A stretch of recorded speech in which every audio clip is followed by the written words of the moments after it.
back to my Dainty Garden. And matagal-tagal tayong hindi nakapag-updates.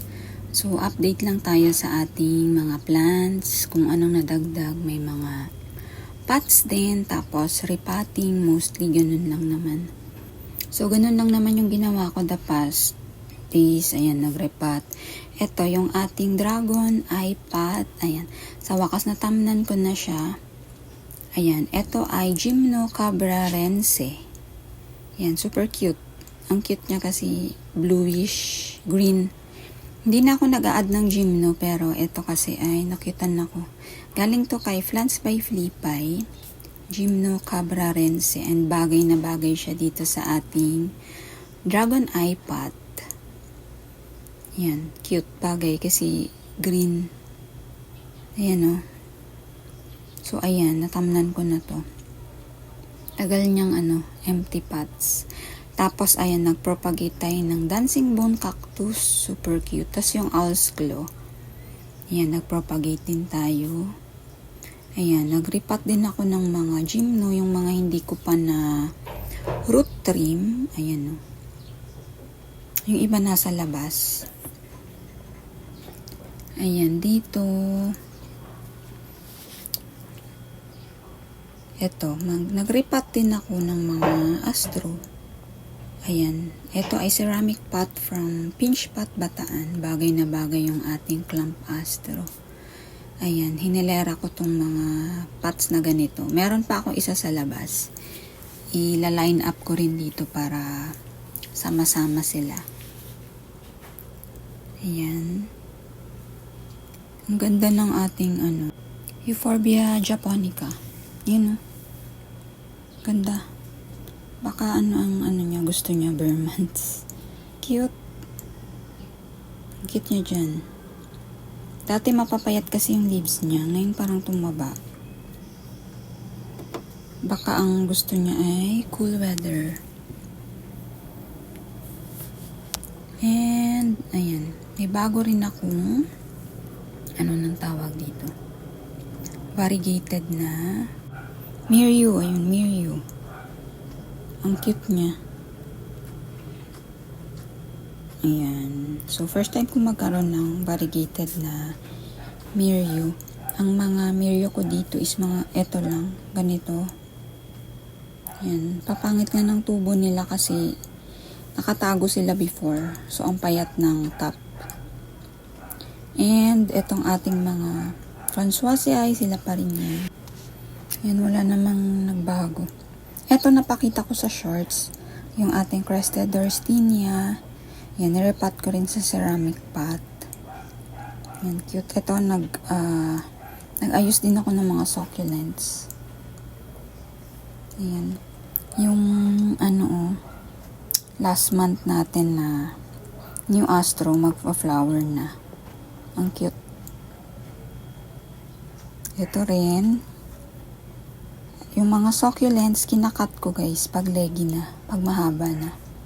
Mas gusto ko kasi sila na compact. Itong haba na rin ng ating Ayan, so dito sa labas, ayan, kung makikita nyo may harang na sila, nakakulong na sila. Ayan, nilagyan ko sila guys ng ganito, yung top layer, yung grid. Kasi mostly nga, ang aking mga pots ay naging babasagin na.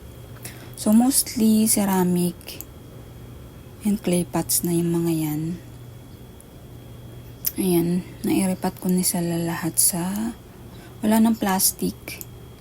Kaya, nilagyan ko na sila ng harang kasi nauso ang mga lindol ngayon, hindi natin alam. Baka maglaglagan sila. So, nilagay ko na lang to para safe. And then, yung mga pots ko before sa surplus na nabili ko yung mga tigti 10 pesos. Ayan o. Ang cute ng aloe. Aloe Castiglione. Ang mami niya is ito. Napakalash na rin ng mami niya. Yan, maliit lang din yan before. Kaya bagay na bagay siya dito. So, itong mga pots na to is natutunan ko ng butasan. So, sa isang planggana guys, maglagay lang kayo ng tubig. Ang tubig ay level ng pot. Tapos, ayun, pukpukin nyo na. Ginamit ko lang ay martilyo tsaka yung Phillips screw. Ito. Ayan, pinukpok ko lang din yan. Basta yung tubig level ng pot. Ayan pa oh. Ang cute niya dyan. Ayan, yung maliliit kong mga ceramic na mga tigtiten. Ayan, natamnan ko na sila. Ayan, natutunan ko ng butasan. Kaya ito lahat, ayan, babasagin na sila. Ayan oh. So, para secure na rin. Ayan, di sila mahulog. Ayan, yung sa likod dati pa yan, nilagay ko na talaga dati. And dito sa baba, mostly clay pots na din sila. Ito yung pots ko pa before na nasa loob. Nasa loob lang kasi to from Hunter Pottery noon. So, ayan, nagripat-ripat ako para pare-parehas sila dito sa labas. Ayan. Ilan ba to? 8 pots yan. So, same sila. Yan, nilabas ko na.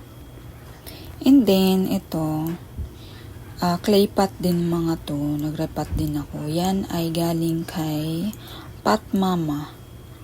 Pot Mama or Plant Depot. Kasi nag-sale sila guys. So, maglalaylo si sir. Kaya nag-sale sila ng mga yan. Ginrab ko na. Mumura. Ayan o. Siguro mga 2 weeks ko na itong natanim. Ni-root trim ko na rin yung mga roots nila. Ito nga, ang laki na eh. Oh. Ang laki na ng gym ko na to. Ayan, ang pretty nito. Oh. Ayan. So, habang nag-sale is ginarab ko na. May 120, dalawa, ganun. Ayan, mga pots. Alam ko meron pa silang pinupost ngayon. From Pot Mama. Ayan. Ito, crested ko. Nilagay ko din siya dito. Laki na niya kasi, oh. Ayan, yun yung mga gusto kong pots. Yung magaspang tingnan. Ganyan. Pretty. Ito, nilabas ko na rin tong euphorbia na to kasi full sun to eh. Ang tagal niya sa loob. Kaya gumanda yung kulay niya, oh. Ayan o. Ano nang euphorbia to? Nakalimutan ko na. So, ayan. Mostly, clay pots yung nandito sa baba. Ito, ni-root trim ko na rin to last week lang. Mabilis naman mag-ugat pag all green. Kaya nilabas ko na rin. Ayan. Ito na lang yung mga hindi ko na-repat na ibang gymno. Tsaka na root trim. Yung 4 na yan. Kasi wala na rin akong space pag i-clay pot. So, ganyan na lang.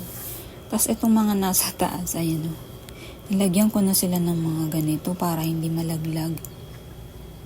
Ayan o. Okay lang kung pangit tingnan. Basta safe sila. Ayan o. Pinutol. Nagka-cuttings na rin ako ng succulents. Yung mahahaba na. Ang cute kasi sa succulents yung compact lang. Ito din, nag-cut ako, tapos tinutusok ko lang. Ayan, may tubo na. Last week ko lang to pinutol. Ayan, tumutubo na sila. Ayan, eto pala. Super cute nito guys. Euphorbia Alaudii crested. From Plants by Flippy and Pot of Pot Mama. Tingnan nyo. Para siyang hindi totoo. Para siyang fake. Mga 2 weeks pa lang to dito. Pero nilabas ko na. Ang ganda oh. Kasi may new growth na siya. Nasa loob lang to eh. Tapos, tinry ko na ilabas. So, mga 2 days na siya sa labas. Ayan. Thank you for watching.